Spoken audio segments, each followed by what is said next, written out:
It's time to welcome a former Blades keeper who made over 380 appearances for Sheffield United between 1988 and 2003. That kind of longevity is rare in the game.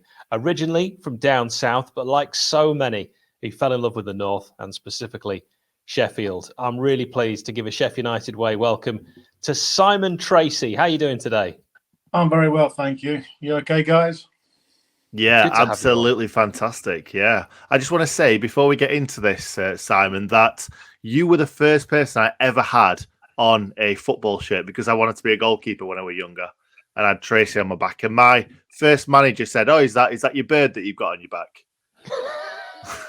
Well, I imagine you weren't the only one with that. Yeah. Lucky I didn't marry someone Tracey, wasn't it? Yeah. Of course, there was that whole time when we had Kelly and Tracey as the two keepers. It was, well, it sounded a bit like a hair salon.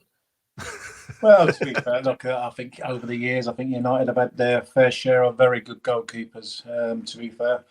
Absolutely. So did you always want to be a goalkeeper? No. No.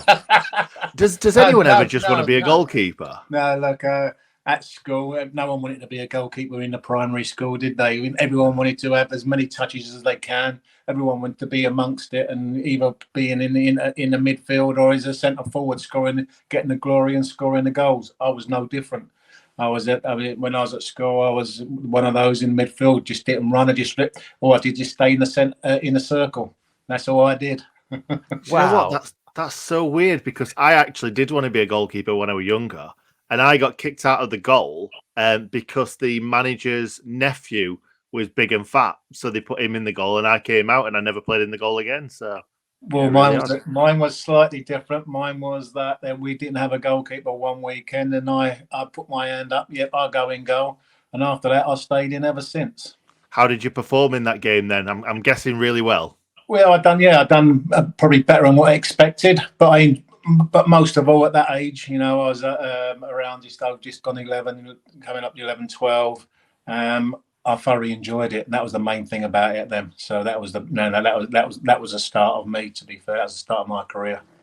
Well, this might be a different answer then, based on what you've just said, because I was going to say, who are your kind of goalkeeping heroes growing up? But it might be a wider question. Who are your footballing heroes growing up? Well, obviously from the southeast London, I was a Charlton Athletic supporter, and then we had a prolific goal scorer in the day. And I'm not sure if you know him, but a centre forward called 𝗏𝗏𝗃𝗏𝗃, and he was one who, I actually looked up to, who scored every week. Also, that I was a season ticket holder, and I used to go there every week, and he was one of my favourite players. So I always used to look up to someone like that. Yeah, great. It's great that you can remember your footballing heroes. Of course, you always do. And Nick's already explained to you the first name he ever had on the back of the shirt. Nick, do you remember what number you had with that? Let's not talk about that. Because it wasn't 1, was it? It was 13. Yeah, that's it. Wow. Unbelievable. Now, how did the move from your first professional club, which was Wimbledon, to Sheffield United come about? And you might think we're jumping over the Wimbledon stuff, and that is largely because this is a Sheffield United-based channel, but also you didn't make as many appearances for Wimbledon as you did for the Blades. No, not at all. Look, first and foremost, I stayed on at school. I went and had done the YTS on the second year. I stayed and I had it and enjoyed it very much. Wimbledon teach me and taught me a lot in not just about on the football pitch, but also as a person as well. I had a good 2 years there, but obviously we knew the manager was 𝗍𝗏𝗏𝗏𝗏, and the assistant and my youth team coach was Sheff Taylor, who when they come to Sheffield United was Harry's assistant, and that's why they gave me the opportunity to come up here. I'd never even been north of Watford, so I didn't even know what it was like. Harry invited me up for a weekend, and I tell you what, I had a time of my life. And it was excellent. I had an excellent weekend. He got a couple of people to look after me, take me out, show me the town. And from then on, when I went back, I knew I wanted to come back up to Sheffield. Oh, we love to hear that. There were quite a few Southerners back in those days under Harry, weren't they? Yes, there certainly was. I think Wally was what I think was the start, and Francis Joseph. I think there was one or two of them. Simon Webster. There was a few that come up before. I'd come up probably 10 months, a year after that. But I'd come up with John Gannon. Then a few started to come up after that. Mark Morris, Brian Gow. So there's a few after that.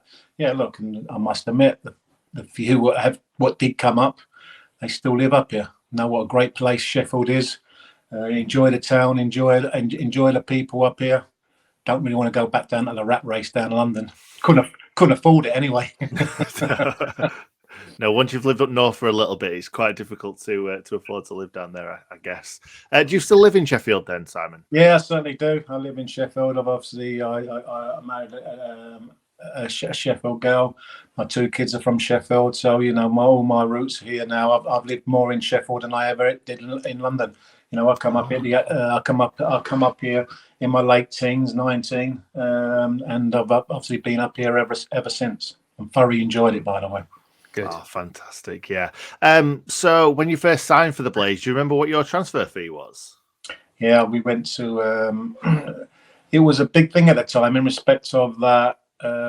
We went to a tribunal, and Sheffield United. We all know Sheffield United never had any money. We'd never know, and they took a massive gamble by going to a tribunal because it could have gone either way. What they was asking for Wimbledon and what Sheffield United was prepared to pay were two different things. And to be fair, I think 𝗍𝗿𝗶𝗶𝗃, Sheffield United, they done their homework, knowing that I didn't have the game time at Wimbledon, knowing that I didn't have my salary. What I was earning there, which was virtually a pittance, knowing that they could get me for a good fee, and they took that risk, but also and it paid off. I think they paid $7,500, and I think after a certain amount of games, they had to pay another $5,000, so I think it was $12,500. Wow, that is without doubt for a goalkeeper that would go on to be with the club till 2003. That is an incredible bit of business, which you couldn't even relate to nowadays, even with inflation. Look, to be fair, obviously what happened the day of what transfer fees were when I was starting off or when I was playing are completely different to what they are now. So that is, you never know what the fee could have been if you wanted to go now. But look, football's changed. Sky is completely changed football. Premier League is the place where everybody wants to be. Everybody wants to play. It probably is. It is the best league in the world, and it is probably that league. What they're all trying to select, that Super League, what they're trying to get, and it is the Super League. To be fair, I mean, football was better in those days. Nick knows I bang on about that quite a lot. You don't have to agree with that statement, but I do know that there were some incredible memories from the times we're talking about. What are your specific memories of those promotion seasons? We're talking from the old third division all the way up. Look, I was very, very fortunate. I come up. I didn't get straight into the team. I knew that was the case. I'd have had to work hard at it. I had 6 months, and we went on a little bit of a wobble. And Harry put me in the last 6 games of that promotion push, and I played the last 6 games, and we went up against Wolves. Now we thought we went up against Wolves. We went on the same points, but we had, I think, a plus. I think it was a +8, +9 goal difference compared to the other team, and we went out and enjoyed it. We thought we got promoted, and then all of a sudden Friday come, and I think Harry and everyone done their maths, thinking, "Wow, we could if we get beat at Bristol City here, and the other team win 4 or 5, and we get beat 4 or 5, it ain't going to be us." And this was the time of 1 substitutions, by the way. And I can remember going to Bristol City, and Harry, and on the way down, Harry said to me, "How do you feel?" I said, "Fine." "Why?" He says, "I'm going to put a goalkeeper on the bench today. We only have one. We got to remember, we only have one position for the bench," and he put the goalkeeper. We got beat 2-0, but we got promoted. But when you think about it, they're the times what they were with one with only one substitution as well, so there weren't many spots to play for. But with that, we went on to obviously that promotion season, and then we had the following one, which was a fantastic one. We went and played. I remember we never knew what we was going to expect that year. I feel that. Yes, we know we had Brian Deane and Tony Agana who's scoring goals for fun. We knew that, and probably as potent as what the two attacking strikers outside the top division. But as a team, did we feel that we would have probably make sure we stayed up? But we got on a run. We won our first game 3-0. I can always remember that, against West Brom. We won 3-0 there. And it gave us a bit of momentum. It gave us a little bit. And we went on like a 7 or 8 game where we done extremely well. And all of a sudden, that catapulted us up towards the top of the table. And it gave us a bit of belief. And to be fair, we stayed there majority of the season. And we felt, well, this is, this division is not as you can say, we thought probably dynamic or hard as what we thought, and we probably we had better players than what we actually thought. To be fair, and we went on a great run, and we only missed winning the league title from Leeds by goal difference, and that's a big one. That still sticks with me, to be fair. But we had some great games in that season, and there's no better game than when that final game at Leicester, where I think we had three parts of the ground, all with that famous shirt where that lime green, which was my favourite all-time. I always wear it for these podcasts as well, Simon. I'm devastated that I've not worn it today. Do you know what? Also, I used to have quite a few little lucky, what I felt were little lucky things. What I used, and I used to wear one of them lime green kits under my goalkeeping jersey, to be fair. And I used to have it, and I used to really used to love it. And I couldn't believe it. I think the police stopped it in the end because of the stewarding. It was the same colour, and we was gutted as well, because I think it's my favourite kit of my especially Sheffield United era, my time. But even now I still think it's my favourite Sheffield United kit, to be fair. But look, going from that, we had a fantastic day at Leicester. For me, it was, individually I played every single game, which was which on a personal note was very, very good. I had a great season. To be fair, I think I won Player of the Year that year as well. So on a personal note, it was a very successful season for me, and it was a real good learning curve, but also it gave me that belief that I can make a living out of the game. You must know what question I was going to ask next, Simon, because I was just going to come on to your player of the seasons in 1990 and 1992 and ask you, do those sorts of accolades mean a lot to you or mean nothing to you? What when you were given them, what did you think to them? No, look, obviously, first and foremost, whatever, if it's by the supporters, the supporters one is, in my opinion, the supporters and players are the main ones. What you want to win. No, but that also means that you've been a success, and I'm always one of them big believers. If you can be a success, you hopefully that there's success along the road for the football club as well. So that's what you want. And I was fortunate. I was a young boy making my living, making my way in the game. And I got off to a fantastic start in my Sheffield United career by having back-to-back promotions, to be fair. And it's something that I was very proud of. And then all of a sudden, you feel that when you get the accolades, you take them with you. But you have to be humble in respect, because I do know we would have never got promoted if it weren't for them deadly fronts of what we had. So when you look at that, it just weren't them. But it was also I can name a lot of players through that spine of our team. I can remember our assistant manager always used to say the spine of our team has to be our strength. I think that's still the same, absolutely, today, the spine of your team. And I think we could probably think of our current United side, Nick, you're probably thinking like I am. It is the spine that's the strongest. And speaking of some strong saves, because I regularly on Twitter put a particular save of yours up, which is a memorable one at Anfield. But is there a best save that you can recall?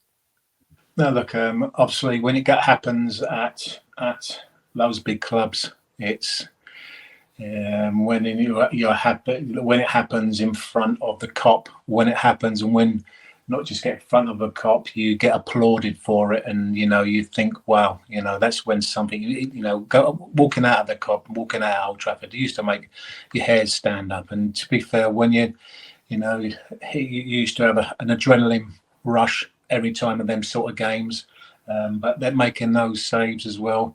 It was, something where you'd think, yeah, you've done it in the right place, and you hopefully, that's what it's about. But with the saves, I can remember making, obviously the save, what you spoke about. Yeah, we got done on a counter attack. I'm sure it was a counter attack, and someone's hit it first time. I was going one way, and I managed to stick out my hand and touch it around the corner. I can remember actually getting applauded off that day by the cop as well, to be fair. But also at Old Trafford, I feel that I made an outstanding save. Good reaction save there. But probably my best save, I would have said, would have been at QPR when I think it was Steve Bruce at manager. It was a low one along the floor. Didn't see it, and it was right in that horrible position between underneath your body. It goes through. I managed to dig it out and get a hand to it, and that's probably what I would probably say. It was probably one of my best saves, to be fair. Oh, fantastic. It wasn't. You didn't have it all your own way, even though you played so many games for the Blades. You did have to play second fiddle to Alan Kelly at times. What was your relationship like with Alan Kelly? Because I think a lot of Blades have always kind of wondered this, because surely the player that's playing in your position, you don't want him to do well. I think that's what we see, or that's what we feel like we would be like if we were footballers. Yeah, look, first and foremost, you need the opportunity. I can remember Alan Kelly coming in.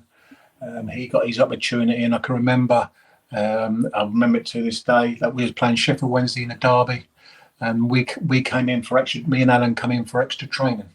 And on that day, on the Wednesday, I dislocated my shoulder, and it was absolutely, when you think about it, it weren't just because I knew it wasn't something I was going to get over quickly. It was going to be a long-term injury. But what happened then, Alan Kelly took his opportunity, and Alan Kelly was outstanding for 18 months. While I was injured, I was nearly out for 2 years with my shoulder. But what happened then, Alan Kelly cemented his place in the team by his outstanding performances. To be fair, but it was nothing I could do. To be fair, it was nothing I could do. All I could do was get myself back to fitness. Now, when I did get back to fitness, I can say that the competition between me and Alan Kelly from day in, day out was outstanding. We wanted to be the best what we could be, but also we knew each other. We was pushing each other, and that camaraderie we had between each other. We'd have a giggle, we'd have a laugh.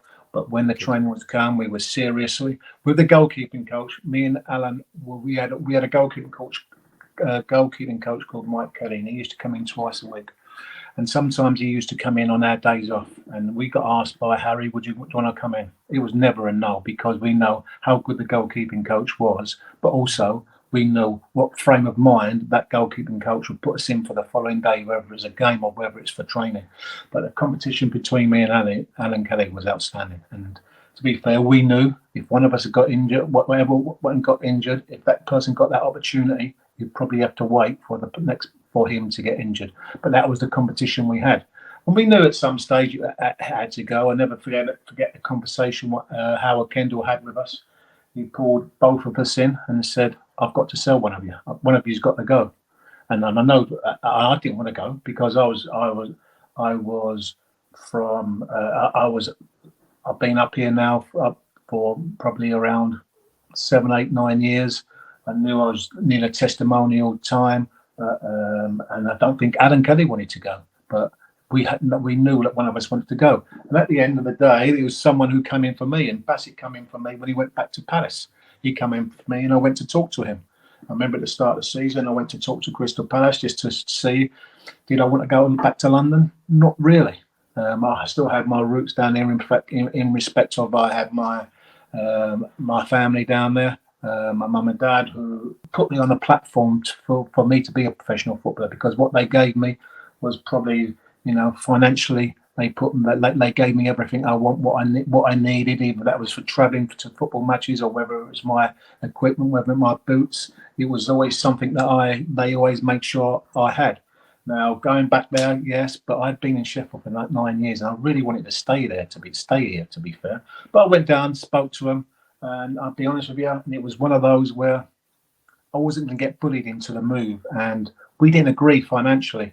And if it was about me going to play games or me, I thought, I'm not leaving a good place like Sheffield United to maybe take a pay cut, maybe financially not be. And I know the cost of living down in London and how expensive it is with the houses and that sort of thing. And I decided not to go, so I come back up here. And then all of a sudden, the next one come in was Blackburn for Alan Kelly. So, and Alan Kelly started that season. To be fair, Howard did turn around and say, "Look, you're both of an equal bar this pre-season, but I have to sell one of you to give you some funds for me to give me some funds to rebuild in one or two other areas." We understood that. We knew what was happening, but none of us even wanted to go. But in the end, Blackburn did come in for Alan Kelly, and he went. And to be fair, under Howard Kendall, I had a fantastic year. I thoroughly enjoyed it. We got to the playoff final. I think even to that day, that probably the worst game of football, probably played in front of a full crowd, and they scored last kick of the game. That's football. But that's so. But the competition between Alan and Kelly was absolutely fantastic. To be honest, I think we've seen a lot more terrible games in playoff finals as well as that one, because all of them seem to be either 0-0 or 1-0 to the opposition. So don't worry about that one too much. I'll stop you there because I went to the Huddersfield one, and that was awful. And I took my young son, who's a mad Sheffield United supporter, sat there, watched that for 90 minutes. See that they missed their first 3 penalties. How could we lose this? We did, and I vowed never to go back to Wembley after that to watch Sheffield United.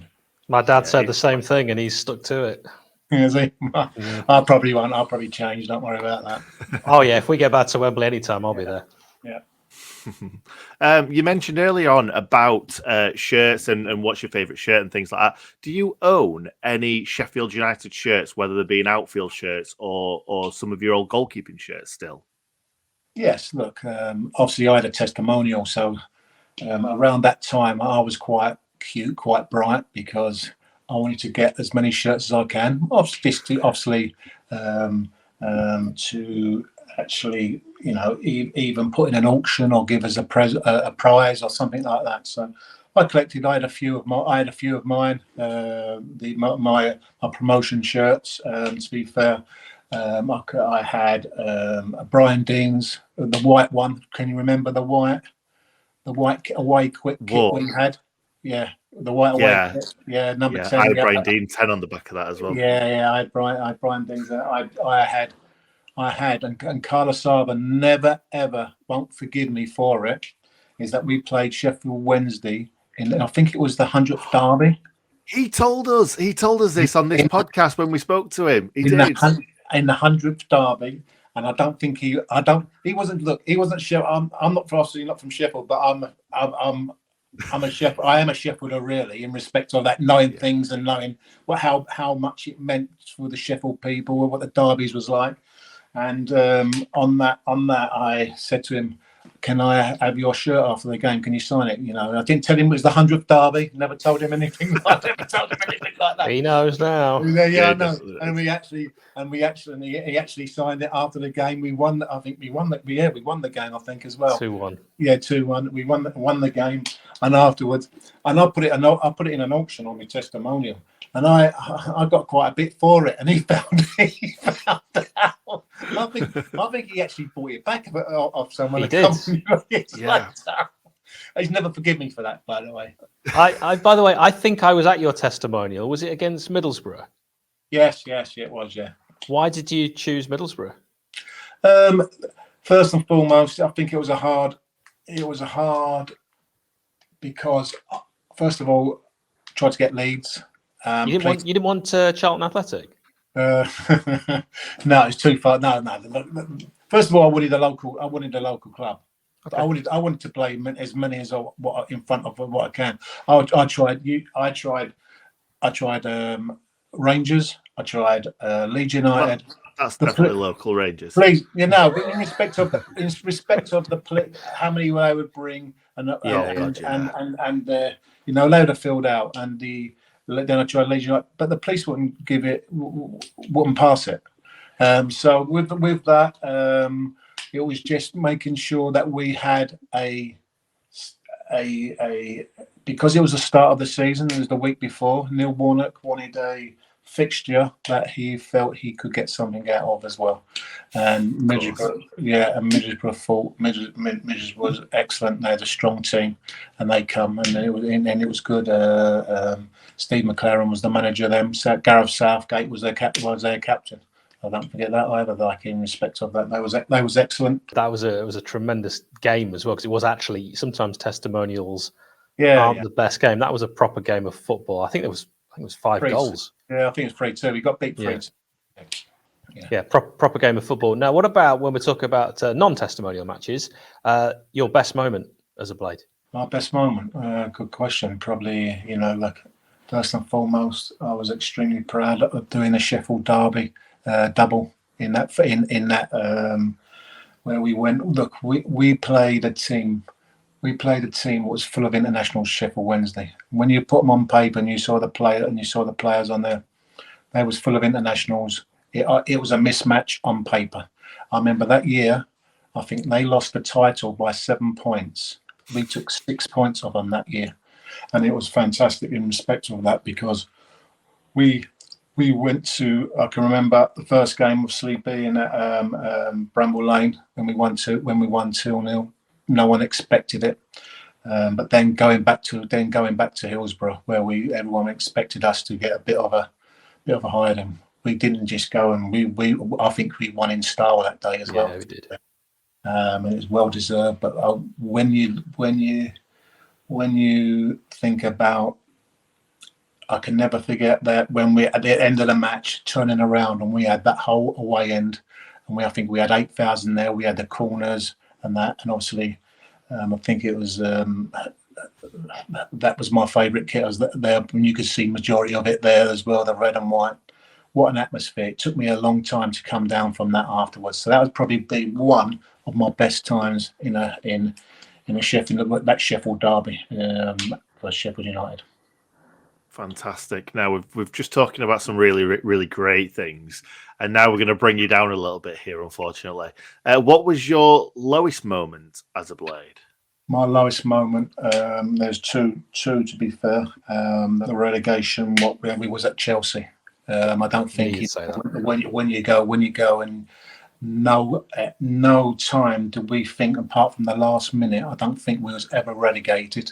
We was comfortable in the game. Other teams were doing us a favour in parts of the game, but that feeling afterwards, getting relegated, where it can completely come out of the blue, was probably the most horriblest feeling that I've ever had, and gut-wrenching feeling that I've ever had in football. The dressing room afterwards, I can always remember a TV camera tried to get in and tried to get in, and I remember Glyn Hodges just got up and kicked the door straight, and the camera went straight back out, because it's the TV cameras. No one wants to see that when there was people in tears. No one could even manage to even speak, and I imagine it was like that for a number of a good Good hour. To be fair, so that was probably the most. That was a dark, and it took a long time for that to sink in. To be fair, that took a long time for that to sink in. Because there's a lot of things what goes with it as well. Obviously, relegation, your salary goes down because of everything what happens. So until you think about it later on, it really had a real big effect on everybody. That. So you said there was two. Yeah, the other one would have been the Crystal Palace playoff final. I think we didn't do ourselves justice on the day, but Crystal Palace didn't deserve to win it either. But after that, you know what a great opportunity we had just missed. We did the double over them in the league. Yeah, we did. And to be fair, we didn't go there with overconfident, but we didn't play on the day. We never played on the day, and it was an absolutely awful. And that was probably the biggest disappointment. By not even, you can take it if you know you turned up, had a good game, and look, the luck was against you. Yeah, but we just didn't turn up and play on the day, and it was an awful game. And to be fair, the game, if you'd gone to penalties, I imagine no one would have scored. It was been that bloody. It was a hot day. Yeah, it was hot. It was a massively hot day. You're right. Ridiculous. It was a hot day, and it was just an awful. That was an awful time, to be fair, as well. I didn't take that. Kit. I didn't take that well either. I didn't take that well. No. Neither did we, Nick? No, I was just going to say as well. You probably won't want to say this as being an ex-pro and maybe bumping into him at some point, but David Hopkins always had a face that you just wanted to slap as well. And for him to score that goal in the last minute, you don't have to respond to that. That's why I said it. No. There's nothing to say to that. Look, to be fair, it probably was only a bit of quality in the game. It's give him a little bit of credit for that. You know what I mean? I can always remember him using David Holdsworth just to use him as a someone he could just use to shape his shot around him. And then when look, he could have hit another 10 times. He'd have probably put him over the bar. But that was probably the only bit of quality that game had. And to be fair, the goal probably deserved to win the game. The only thing I remember from that game, Don Hutchison, I think, doing his shoulder, but really, we'd kind of had our playoff final away at Ipswich with that incredible performance, and we were probably drained because that was a much tougher semi than Palace had. Yeah, it certainly was. But look, it's no one ever thinks about who comes second or who got to the final. It's all about hey, what did you do? Did you get promoted that year? And that is it. And it didn't happen. And I must admit, it probably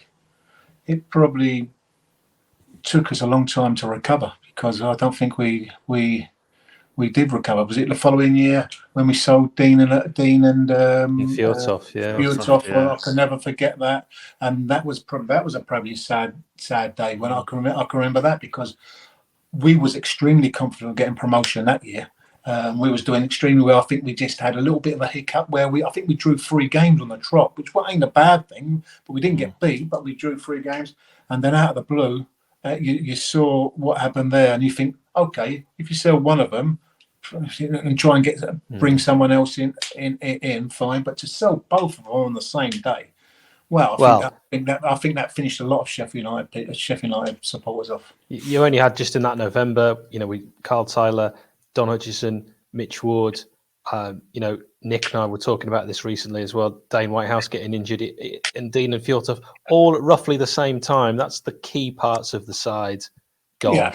And then the manager as well. Yeah. That, to be fair, there's one play where you did name there, like Dane Whitehouse. Dane Whitehouse was probably one of the most underrated players at Sheffield United, in my opinion. And when he got injured, we missed him massively, to be fair.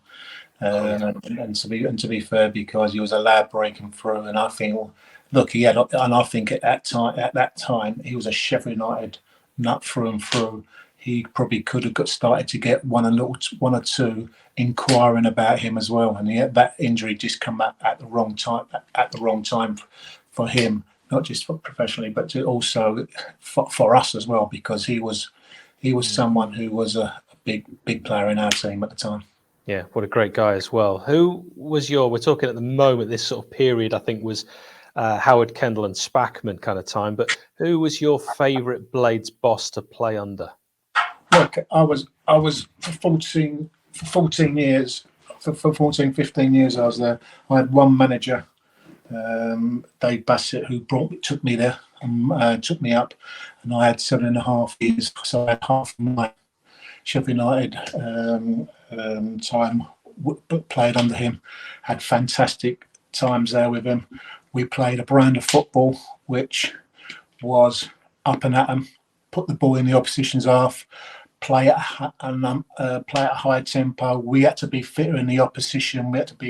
We worked on set plays religiously, from long throws, from corners, and we was good at it. By the way, we used to know how many entries we put in the final third. We used to know how many balls we put in the box, and that's what we lived, and that's what we thrived on. 𝗍𝗿𝗃𝗃 did at that football club. He created a culture, and he got the play, and it wasn't easy from such saying, as you say, someone from South coming up, because I don't think the Northern people did really take to us at the time.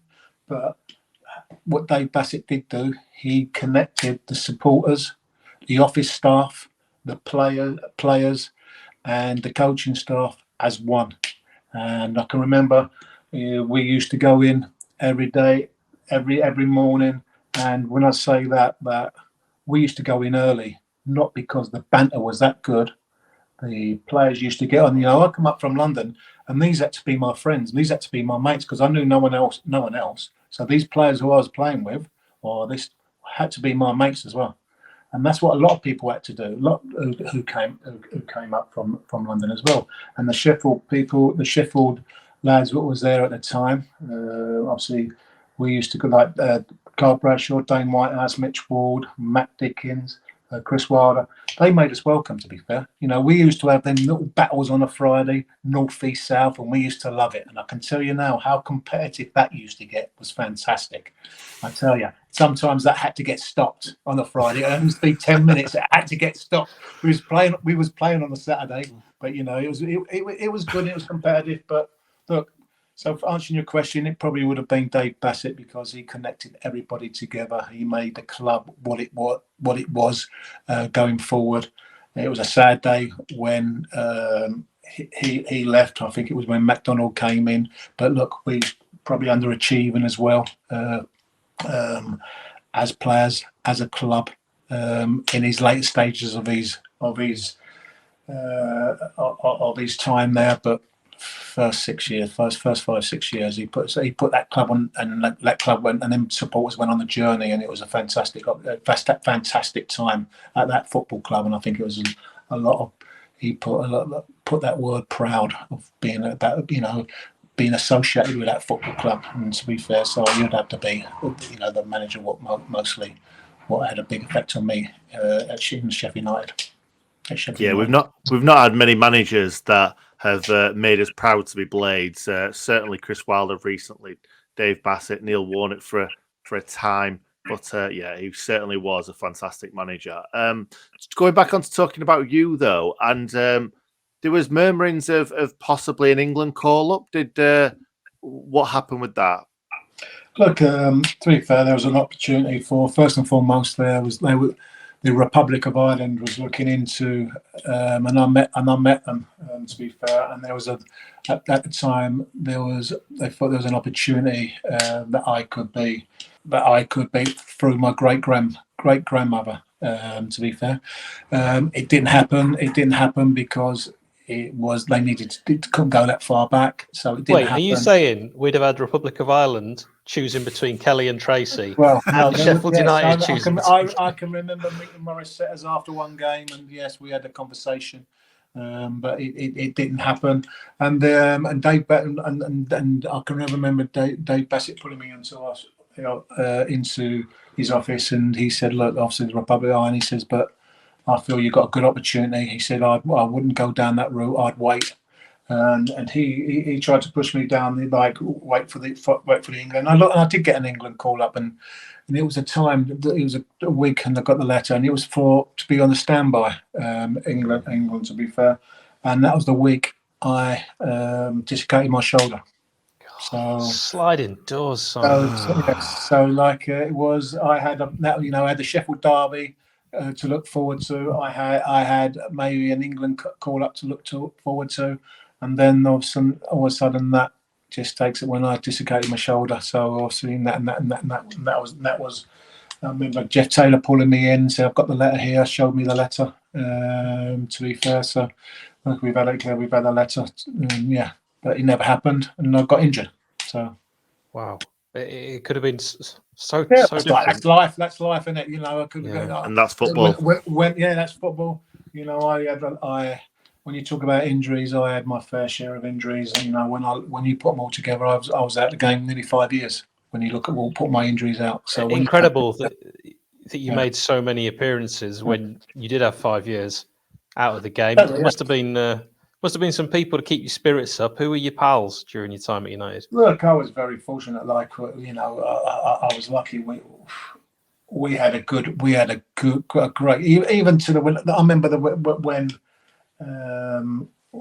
when I dislocated my shoulder, and obviously everyone knew I was down. And the football club turned around, come to me, and it was Derek Dooley at the time, and Derek Dooley and Dave Bassett said, "Look, obviously, he said we're going to send you away on holiday just to get over, have a look." They didn't have to do it, but it was something where I thought, they done the right thing. They sent me and my wife away. We went away for a week. They sorted it all out because they knew it was going to be a long way recovery. So that even that thought process of them doing that, Where did you go? I went to Lanzarote, and I called it windy Lanzarote because it was this windy all week. And it was actually that when we played Blackburn in the cup, I can always remember when do we win? We won that penalty shootout. Was it Blackburn? Yeah, it was Blackburn. Mitch Ward, the hero. Yeah, Mitch and I think Kells as well. Kells saved a pen as well. So yeah, it was that, and I can remember watching it out there. It was a fantastic football club for me. Something where it's something where I know that they looked after me, but I felt I gave them as much back as well. So look, I can't speak highly enough of the football club.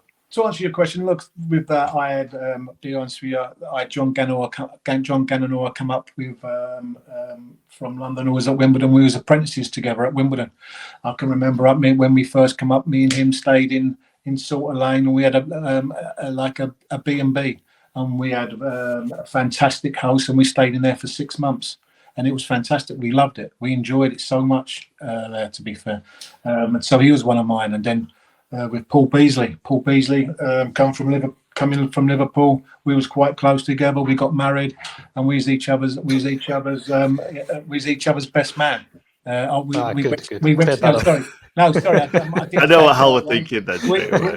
You really got on. Yeah, we went out to St Lucia, and we both got married. Obviously, to our wives.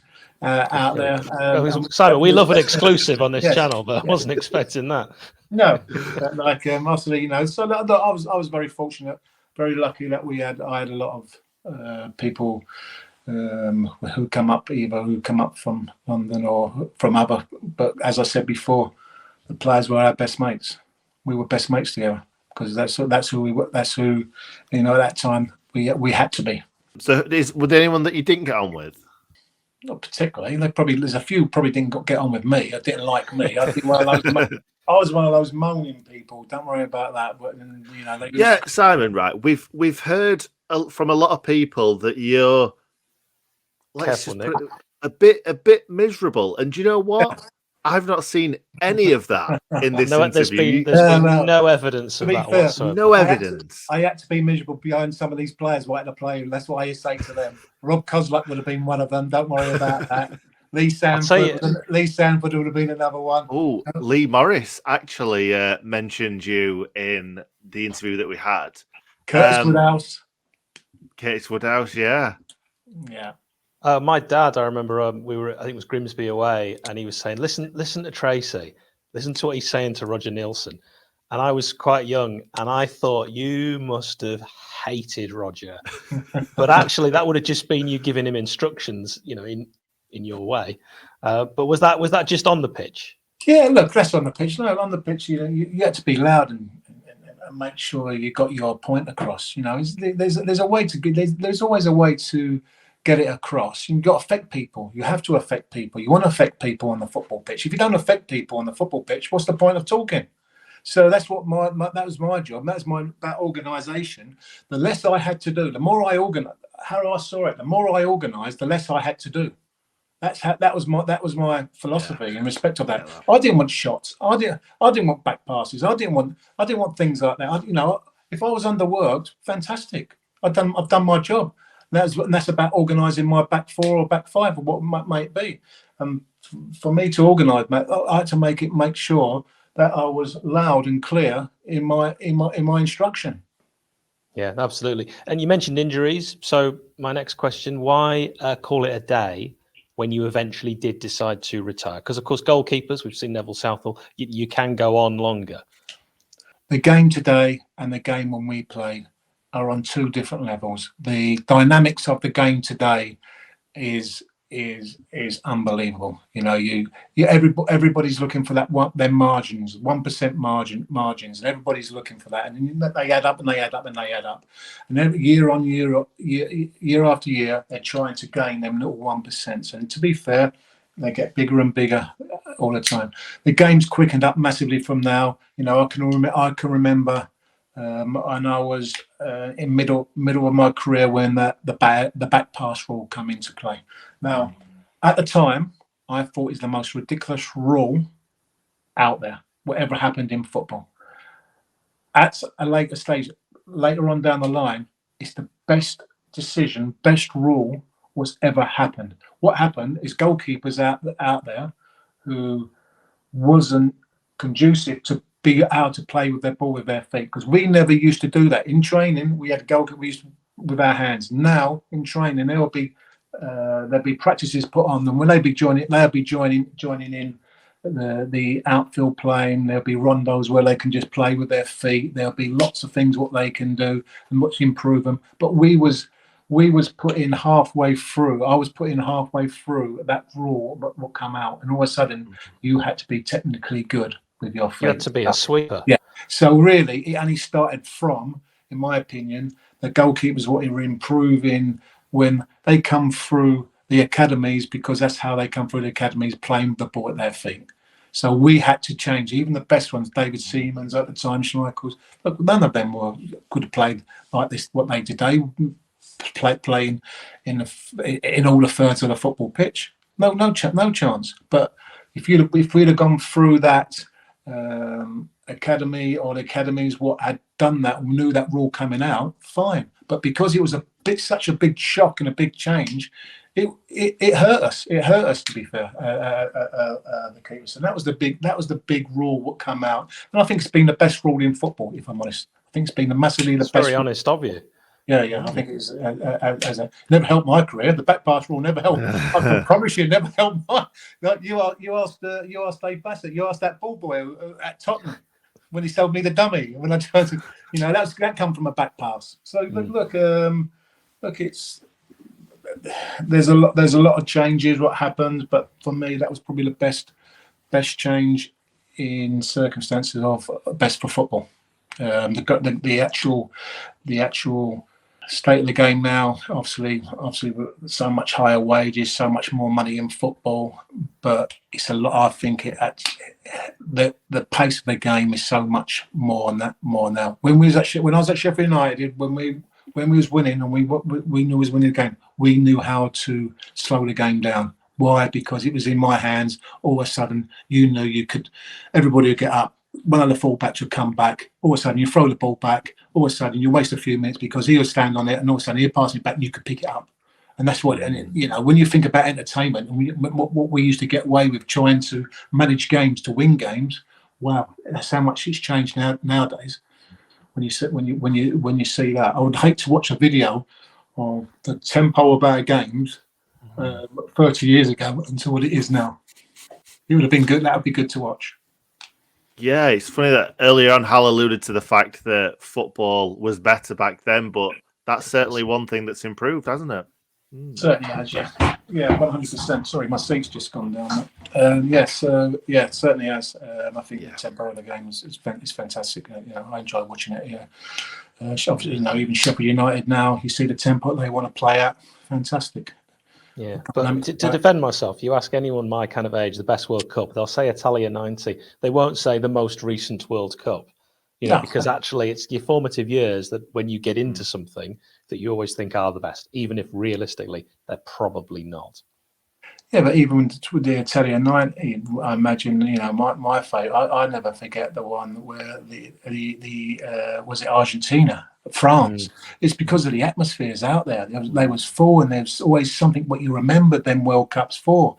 Now this year Qatar, football, fine, but what did you remember Qatar for? What Razzmatazz, did you remember Qatar for? Not, in my opinion, not much. Salt Bay. That was about it. All the bad things that happened off the pitch, probably. Yeah, the ticker tape, the things what happened. No, you're right. You're spot on. Yeah, so that's what that's as young kids growing up, what you'd remember. To be fair, and everyone's saying Qatar's probably the best. Well, I didn't see Qatar as the best World Cup. Not by a million miles. No. To be fair, but that's my opinion. No worries. Right, let's get back onto you. And last question: what are you up to these days? These days, I am.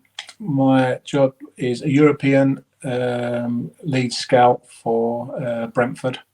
I cover 5 countries. I've got Germany, Holland, Italy, Austria, and Switzerland.